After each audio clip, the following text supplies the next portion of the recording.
Saya ingin sampaikan kepada Pak Menko, Bapak Ibu yang hadir, bahwa dengan sungguh-sungguh negara kita sekarang dalam situasi keadaan darurat penempatan ilegal.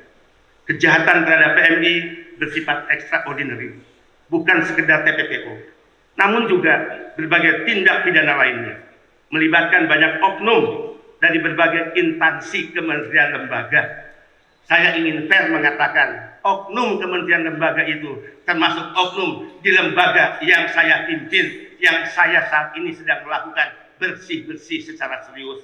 Dan tadi secara simbolis kita serahkan kepada bapak-bapak dari kepolisian cendera mata borgol yang dititipkan, dan jika satu saat ada pejabat di lingkungan BP2MI bahkan staf terlibat dalam penempatan ilegal, maka jangan pernah ragu untuk melakukan penangkapan, proses hukum, bahkan pemenjaraan kepada mereka. Bapak Ibu, ini adalah kegiatan yang extraordinary crime. Kami juga meminta pendekatan yang bersifat multidos dalam penanganan TPPO.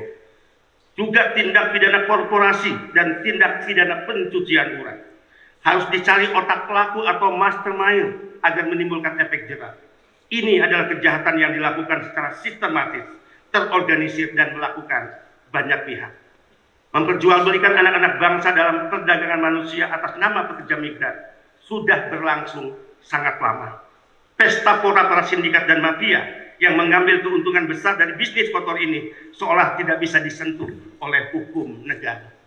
Ini menjadi kontemplasi kita bersama. Musuh kita sudah jelas siapa. Demikian pandangan BP2MI, mereka adalah para sindikat dan mafia penempatan ilegal yang kadang dibackingi oknum-oknum yang memiliki atributif kekuasaan di negara ini. Saya ingin menyampaikan di hadapan Bapak Ibu yang terhormat, Pak Menko, kita sebetulnya sudah paham modus operandi mereka. Kita sudah paham siapa para pelaku dan siapa yang membackingi mereka. Kita sudah paham dari daerah mana saja mereka diberangkatkan dan melalui pintu keluar baik PLBN, pelabuhan maupun bandara mana saja mereka diloloskan ke negara-negara tujuan. Kita sesungguhnya sudah paham itu. Ini pengetahuan kita yang sangat sederhana dan mendasar. Karena ini adalah peta kejahatan kemanusiaan yang terorganisir, yang sudah berlangsung sangat lama di negara kita. Maka sesungguhnya, izinkan saya menyampaikan, sesungguhnya saat ini yang dibutuhkan adalah komitmen kita kepada Merah Putih dan Republik dengan menguatkan kerja dan aksi nyata bersama, melibatkan semua kekuatan elemen kementerian lembaga, pemerintah pusat dan daerah, organisasi keagamaan, kemasyarakatan dan pemuda, para pegiat kemanusiaan, NGO, serta kekuatan masyarakat sipil lainnya untuk memerangi sindikat perdagangan manusia. Inilah yang kami sebut sebagai perang semesta melawan sindikat penempatan pekerja migran Indonesia. Kita tidak boleh membiarkan kejahatan kemanusiaan ini terus-menerus membuat para sindikat berpesta pora dengan memperdagangkan anak-anak bangsa. Kita tidak boleh membiarkan mereka terus-menerus mempermalukan kita dan negara yang membuat kita dianggap oleh mereka tidak berdaya.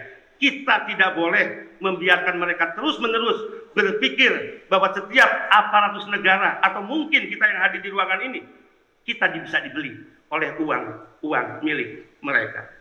Kita tidak boleh membiarkan mereka terus-menerus berpikir bahwa setiap orang yang memiliki atributif kekuasaan di negara ini, termasuk kita yang hadir di sini, bisa diajak kerjasama dalam kejahatan dan menjadi bagian dari mereka.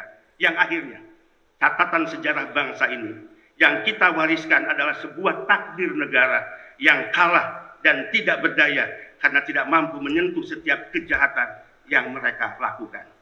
Bapak Ibu yang terhormat, itu bukan takdir kita, bukan takdir negara kita. Takdir kita sebagai negara hukum yang masyarakatnya dikenal sangat religius, yang para pejabat negara kita semua, termasuk yang hadir di ruangan ini, para pemimpinnya termasuk kita yang hadir di tempat ini, disumpah atas nama konstitusi negara, bahkan atas nama Tuhan dan negara. Takdir sesungguhnya adalah negara tidak boleh kalah, negara harus hadir, dan hukum harus bekerja. Negara tidak akan berkompromi dan bernegosiasi dengan para penjahat dan kejahatan apapun yang mereka lakukan.